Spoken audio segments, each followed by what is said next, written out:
Good evening, and welcome back to Scary Stories and Special Effects Makeup. This is the Mimic. You might be asking yourself, what is a mimic? From all accounts of paranormal activity, spirits or ghosts can be categorized as a few things, from your classic Portuguese activity to orbs and ectoplasm. But what category does a ghost get when it pretends to be you or your family member? I've experienced a mimic before, and so have a lot of you. Story number 1 is from witchy_mom94. When I was growing up, we had a mimic in our house. It wasn't violent or evil, but it did mess with us.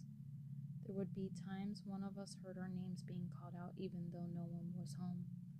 I once saw my sister in the living room looking at the television. I asked her what she was watching. The front door opened, and my heart dropped when I saw my sister walking in. I looked back at the television, and the mimic was gone.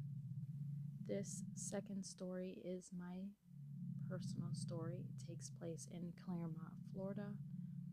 I was roughly 11 or 12 years old, and I was having a conversation with my grandmother.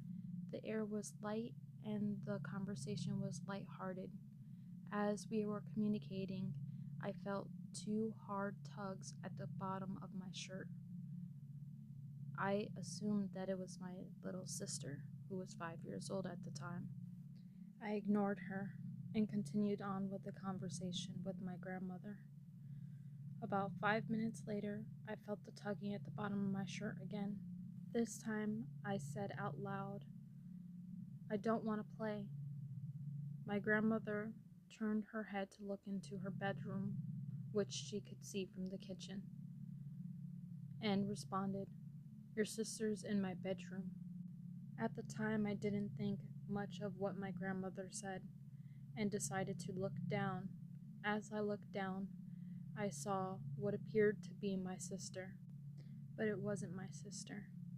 Where her eyes and her mouth should be were black sunken holes, so deep I could not see any resemblance of eyes or a mouth.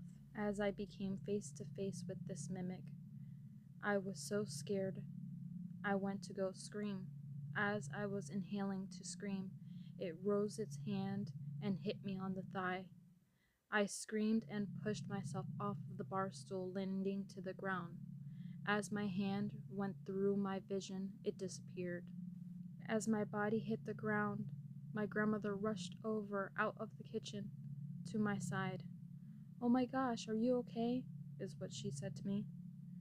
I replied, "There's something there. There was something there." As I was pointing to the spot I seen the mimic in, there was nothing there. She replies, "There's nothing there." I was crying at this point, and I just remembered, "Oh my gosh, it hit me on the leg." As we both looked down on my leg, there was an imprint of a small child's hand on my thigh.